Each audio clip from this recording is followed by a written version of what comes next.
Navy Thomas, there he is. Hey, Navy. Once Bob Stoops.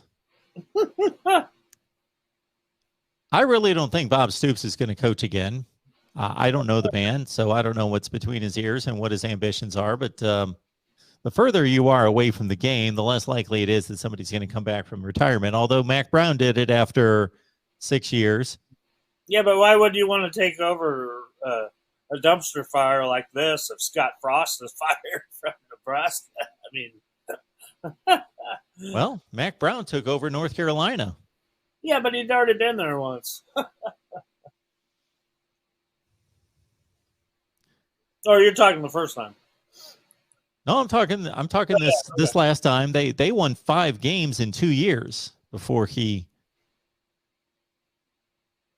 Mac Brown showed up. Stoops has no ties to Nebraska. Why would he want to do that? That's my point. Yeah. Yeah, and it's also been stated in here a number of times that, and I have no idea. If you fire Scott Frost, who wants to take this job? If Scott Frost can get fired, seriously, it's a silly question. Who wants to take that on unless you're bringing in some first time coach that, I don't know. Well, let me make this question. And I make it as half comment, half question, because I about half believe it to be true, and the other half of me is asking the question. Is this the toughest job in America? God, it's darn close to it. If I don't dare me to name one that's tougher, seriously, right now. I can't think of one. Really, I can't. USC might be tough right now. Whoops, we lost Mark here, so I'll keep on talking. But I don't know. I do not know if I can think of another tougher job right now of an embattled program. Besides one right now in turmoil is USA. I mean, because it looks like Florida State's gotten the ship righted a little bit. Tennessee looks like they're back on track a little bit. I don't know. Yeah, this might be the toughest job in America right now. Where were we? Toughest job in America. Okay, this is the reason why I say this, and because I think it's so much tougher than the places you mentioned, in my estimation. I think the expectations are just as high as the places you mentioned, Tennessee, Florida State. But they've got players all over the place. See, that's the one thing I'll say about Nebraska is the expectations versus the talent pool around that region, that area, is tough to match.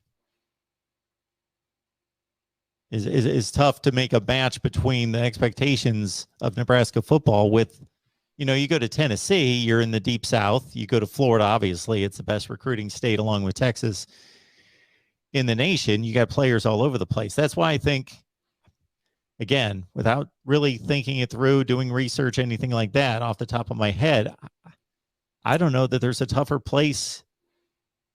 There are tougher places to win, but to match the expectation. And and my point kind of goes to, you think of the college football blue bloods. Nebraska's been the one of those. You think, and I'm talking the top 5-6 programs in college football history with the most wins, and Nebraska has been on the biggest downturn out of all of those right now. A lot of them have had their problems. We've seen Oklahoma struggle through some bad times. We've seen Texas struggle through some bad times. Florida State, obviously, we've seen struggle. Michigan, we've seen struggle. We're talking all these top 5, top 10 programs in college football history. And in my opinion, right now, in 2021, this is the toughest job in the country if you are, one of those blue blood programs. I mean, 1 through 25, if somebody wants to go, make a poll of that and come up with your top 25 of all time. with wins and national titles and all that. So yeah, I think this is the toughest place because you don't have a fertile recruiting ground. You make your living on recruiting coast to coast. You have to. So yeah, the challenges here, and that's why why Scott Frost was so successful when he went to UCF is because he had 100 D1 recruits within an hour driving distance of his own office. So the challenges are definitely much tougher here for a very proud, traditional college football blue blood. I don't know how to correct that. I don't know what has to be done.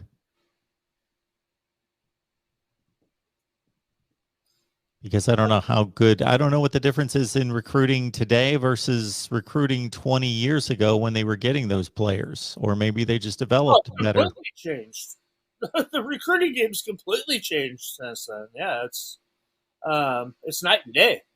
It really is. Because 20 years ago, you weren't talking about recruiting.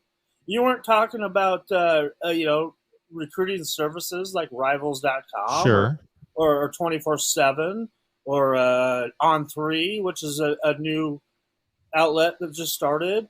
Hell, when I got hired in this business from Rivals.com, I didn't care about recruiting. I hadn't even heard about Rivals.com. I mean, they were a fledgling company, but you know what? I was a college football fan, and I was passionate about college football, and I was just so happened to have a broadcasting degree and was good with the camera, and that's basically why I got hired at Rivals in the first place.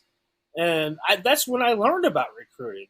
So yeah, Tom Osborne, recruiting never came up in those areas. You just it was something that you just lived with. That oh yeah, you're Nebraska, you're going to get whoever you want to get, and a lot of those teams. I mean, most Nebraska teams are always built on a lot of guys that are from the state of Nebraska.